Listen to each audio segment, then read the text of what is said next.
Invocation au Maître. Maître bien-aimé, permets à mon esprit de s'élever jusqu'à tes pieds pour boire aux véritables sources de la sagesse et t'absorber tes puissants fluides d'amour et de foi, de purification et de force spirituelle et matérielle, de puissance spirituelle, de paix, de compréhension, de santé, de prospérité et d'harmonie pour les répandre sur mes frères. Leçon 2. Nécessité de la connaissance. Les enseignements que vous recevez ne peuvent différer que par leur forme d'expression de ceux que les hommes ont reçus par l'intermédiaire d'êtres élevés qui, à d'autres occasions, sont venus sur terre et ont vécu parmi les humains. Comme l'eau merveilleuse d'une source sacrée, les mots qui apporteront aux hommes la connaissance, dont les esprits ont autant besoin que le corps a besoin de nourriture, jailliront de leurs lèvres. C'est pourquoi les grands maîtres apportent la connaissance que vous devez acquérir pour ensuite la transmettre à vos frères. La vérité est une, son essence ne varie pas, elles ne peuvent se différencier que par la manière dont elles ont été, sont ou seront exposées aux hommes afin de faciliter leur compréhension et leur assimilation en fonction de leur capacité mentale et de leur préparation spirituelle.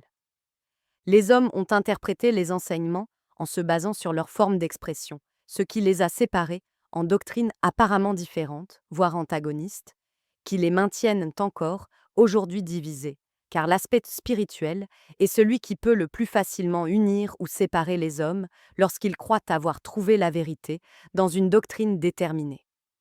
La vérité ne peut appartenir à une doctrine particulière ni à un groupe humain particulier, car la vérité est universelle, elle appartient à tous, et elle a été apportée à plusieurs reprises par des envoyés divins. La vérité est en tout, et, en la cherchant avec amour, avec foi et avec humilité, vous la trouverez dans toutes les religions et dans tout ce qui vous entoure.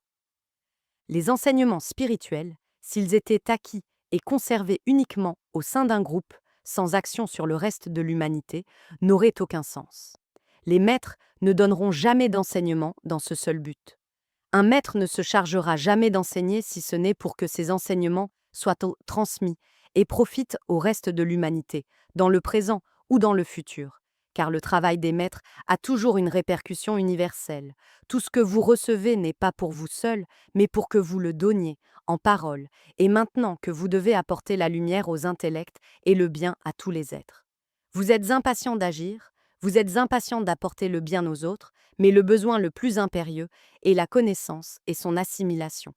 Pour que les forces que vous possédez et développerez plus tard puissent se transformer en actes de bien pour les autres, il est nécessaire que vous sachiez comment vous devez agir et pourquoi vous agissez. Il est également nécessaire que ceux qui recevront les forces pour les transformer en actes de bien sachent ce qu'ils reçoivent. Chacun doit devenir un petit maître qui transmettra doucement aux autres des paroles d'encouragement, d'espoir, de foi et de connaissance. Tous vous écouteront si vous accomplissez cette tâche avec amour. N'essayez pas d'imposer vos concepts ni vos enseignements. Parlez toujours avec amour. N'essayez pas d'élever l'être à votre niveau de connaissance. Descendez à son niveau pour lui parler dans ses propres termes et accomplir la tâche avec douceur et amour. Le moment est venu où vous devez vous consacrer à la tâche d'aimer, d'enseigner et de donner, chacun selon la connaissance acquise et selon sa volonté. Préparez-vous donc à cela. Tous les êtres qui s'approcheront de vous et chez lesquels vous verrez un besoin spirituel ou matériel d'aide seront des êtres que nous vous enverrons afin que vous puissiez accomplir l'œuvre. Ces êtres ne doivent jamais être rejetés, au contraire, vous devez les attirer avec des paroles d'amour, avec des paroles d'espoir qui feront naître la foi dans leur cœur. Grâce à cette foi, il vous sera facile d'accomplir votre tâche. Ne vous découragez pas si vous rencontrez des êtres réticents à accepter la parole de connaissance. Même si, au début, vous les voyez contraires à l'idéal, tous les êtres peuvent être amenés sur le chemin de la vérité spirituelle si vous utilisez pour cela la persuasion de l'amour. En ce sens, vous aurez de grandes surprises, car vous rencontrerez des êtres que vous croirez très éloignés de l'idée spirituelle et que vous jugerez presque impossibles à attirer, et pourtant, vous les verrez ensuite s'approcher avec amour et une foi intense. Les forces de l'espace agissent sur les esprits, elles agissent sur les groupes, elles agissent partout, et, par conséquent, votre tâche sera uniquement d'unir les forces des êtres qui vous entourent. C'est nous qui accomplissons le travail dans l'espace et vous devez seulement établir cette connexion, quelle que soit la situation ou le besoin de l'être qui s'approche de vous. Nous préparerons les circonstances, les faits, les personnes, et lorsque le moment sera venu, nous établirons les connexions nécessaires. L'œuvre est énorme, la merveilleuse œuvre de transformation spirituelle et physique de l'humanité, que la mission du Christ doit accomplir, n'est pas et ne pourrait être l'œuvre des hommes. Par conséquent, étant l'œuvre des esprits élevés, l'œuvre des maîtres, vous n'avez rien à craindre et rien ne doit vous inquiéter. Votre seule préoccupation doit être votre propre préparation spirituelle. Ce doit être votre amour pour vos frères, votre foi dans les êtres qui vous guident. Les forces négatives tenteront constamment de vous influencer en vous apportant des doutes et des hésitations qui peuvent vous empêcher d'entrer en contact véritable avec le haut. C'est le danger auquel vous devrez faire face pendant une longue période, durant laquelle les forces du mal pourront encore vous influencer. Mais lorsque, grâce à votre foi et à votre amour, votre connexion avec l'éther élevé sera suffisamment intense, les forces du mal ne pourront plus agir sur vous. Vous serez toujours averti des dangers spirituels qui pourraient s'approcher afin que vous soyez prêts à les repousser.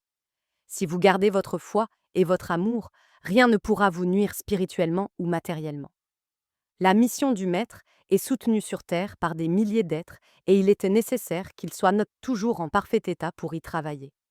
De grandes œuvres commenceront à se réaliser pour ce moment de l'humanité, même si elles sont minuscules comparées à celles qui seront réalisées là plus tard. Tout sera progressif et de plus en plus intense, plus élevé, plus merveilleux. Nous vous parlons toujours de la nécessité de l'amour. L'amour est une nécessité pour la connexion de votre esprit incarné avec l'éther élevé et pour la connexion de vos esprits avec les esprits de vos frères. C'est la vibration d'union par excellence, la vibration qui attire tout ce qui est bon et, en même temps, éveille tout ce qui est bon dans les êtres. Votre cœur doit vibrer constamment sur la tonalité de l'amour. Vous devez mener vos pensées sur le chemin de l'amour, et cet amour que vous devez rayonner sur les autres doit être en vous comme l'essence de votre esprit, comme l'essence de votre vie. L'amour doit nous unir, car l'union entre les êtres par l'amour est une force si énorme que le mal ne pourra jamais l'affecter. Ne croyez pas que l'amour est quelque chose que vous pouvez utiliser à volonté et à certaines occasions, non. L'amour doit être constamment en vous, et l'amour doit guider vos pensées et vos actes à tout moment. Vous devez manifester l'amour dans votre famille, dans vos activités et surtout dans les groupes de travail spirituel.